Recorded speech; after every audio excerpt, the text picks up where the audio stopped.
कुरान पढ़ने पढ़ाने वाले, कुरान पर अमल करने वाले की मिसाल उस थैले की तरह है या उस बोरी की तरह है जो मश्क से भरी हुई हो, जो खुशबू से भरी हुई बोरी है या भरा हुआ जो है वो थैला है। तो आप देखें कि हर जगह खुशबू फैलाई, और इसी तरह हर शख्स दुनिया के अंदर एक तिजारत में लगा हुआ।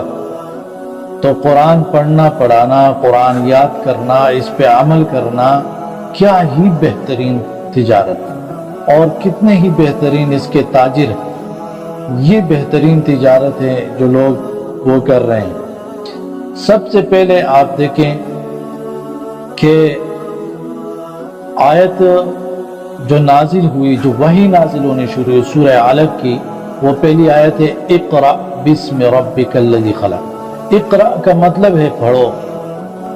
आज मसाइल की वजह वो यही है कि लोग पढ़ते नहीं हैं, और ज़रूरत इस बात की है कि लोग इल्म हासिल करें, खुसूसी तौर पर अल्लाह रब्बुल आलमीन की उतारी हुई इस किताब को, कुरान को सीखे, पढ़े और इसको सीखे, ये ज़रूरी है। तो सबसे पहले जो अल्लाह तबारक व तआला ने कोई काम, कोई अमल फ़र्ज करार दिया, वो पढ़ने को करार दिया। इक़रा, पढ़ो। और देखो आखिरी जो आयत नाजिल हुई कुरान की, मैंने आपके सामने तिलावत की, वत्तक़ू यौमन तुरजऊन फ़ीही इलल्लाह, उस दिन से डर जाओ जिसमें अल्लाह के सामने पेश किए जाओगे। तो दो बातें होगी। सबसे पहली बात जो नाजिल हुई पढ़ो, और आखिरी बात के डरो। पढ़ो और डरो, यानी पढ़ो और अमल करो।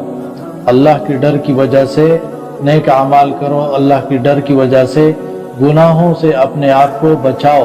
तो ये ज़रूरी चीज़ें हैं। कुरान की पहली आयत और कुरान की आखिरी आयत